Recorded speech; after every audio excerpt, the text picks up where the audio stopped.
رسول الله يا رسول الله فداك نفسي ودمي وأبي وأمي وأهلي وولدي وكل مالي وما خولني ربي إن دماءنا وأرواحنا وأولادنا وحياتنا ترخص أمام كرامة رسول الله وعرض رسول الله وشرف رسول الله والله على ما نقول شهيد ودماء شهدائنا تشهد وجراح جرحانا تشهد بيوتنا المهدمة تشهد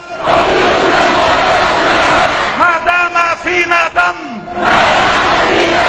لن نسكت عن إهانة نبينا وسيبقى الصوت عاليا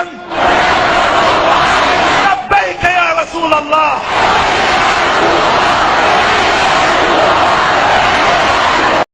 अस्सलाम वालेकुम नाजरीन इस्माइल हनिया के बाद इसराइल ने हसन नसरुल्लाह को भी शहीद कर दिया।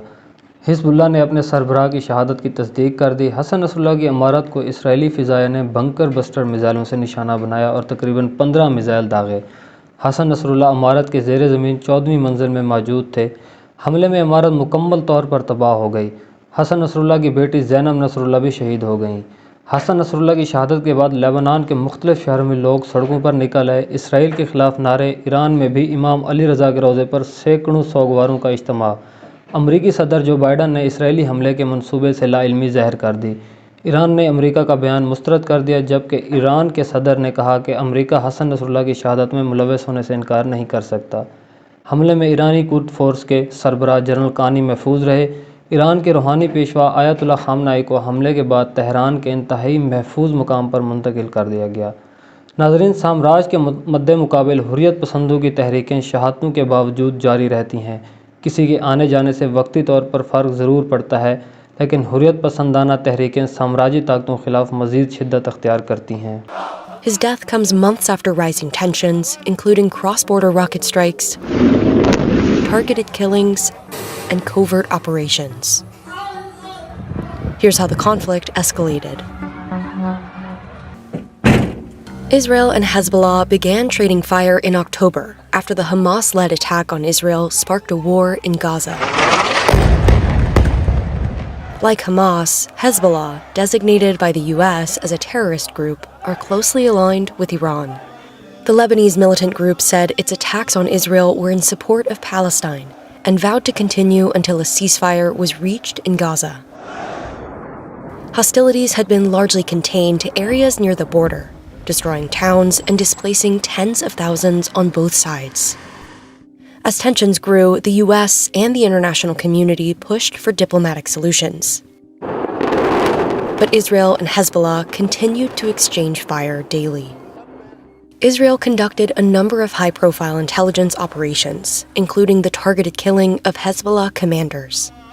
Initially, both sides seemed reluctant to escalate into a bigger conflict. But tensions boiled over in September when pagers and walkie-talkies issued to Hezbollah members simultaneously exploded across the country. More than 30 people were killed over 2 days and thousands were injured. Hezbollah blamed Israel for the attacks. العدو تجاوز في هذه العملية كل الضوابط والقوانين والخطوط الحمراء. Israeli authorities did not publicly comment on the pager attacks, but the country's defense minister said Israel was starting a new phase of the war in the north. Israel then carried out waves of airstrikes across Lebanon over nearly 2 weeks, killing hundreds, including a number of Hezbollah commanders, and called on civilians to evacuate their homes. The strike on September 27th was Israel's most aggressive move in weeks of elaborate intelligence operations, targeted killings, and heavy bombardments, aimed at stopping Hezbollah from attacking across the Lebanese border into Israel. After the strike, Israel claimed Nasrallah was dead killed in that massive airstrike. Senior officials from Hezbollah and Iran's Islamic Revolutionary Guard Corps were also at the site, people familiar with the matter said. The Israeli military says the strike also killed Ali Karaki, a Hezbollah commander whom Israel targeted earlier in the week. Hezbollah and Israel have fought numerous wars, the last one being in 2006. It started after Hezbollah ambushed an Israeli military patrol during a cross-border raid, killing 2 soldiers and capturing others. Israel retaliated with overwhelming force. Its bombardment killed around 1,000 Lebanese civilians and damaged infrastructure. But it did limited damage to Hezbollah. Despite its overwhelming power, Israel reached the brink of military disaster after it launched a ground invasion of southern Lebanon, where Hezbollah was able to use guerrilla tactics to inflict significant casualties on Israeli forces. Experts say Nasrallah's death is an enormous blow not only to the group he led, but also to its main backer Iran and its wider network of aligned militias in the Middle East. Israel hoped his death could significantly degrade Hezbollah and head off the need for a ground invasion into Lebanon. According to the International Organization for Migration, more than 200,000 people have been displaced in Lebanon since October as a result of the conflict with Israel. तो दोस्तों, हम अपनी अगली video में Israel की तरफ से Lebanon पर होने वाले हमले और इसराइली सदर नेतन्याहू की तरफ से की गई अक़वाम मुत्तहिदा में तकरीर के हवाले से एक तजियाती वीडियो बनाएंगे। तो हमारे चैनल को सब्सक्राइब करें ताकि आपको आने वाली तमाम मज़ीद वीडियोज़ वक्त पर मिलती रहें।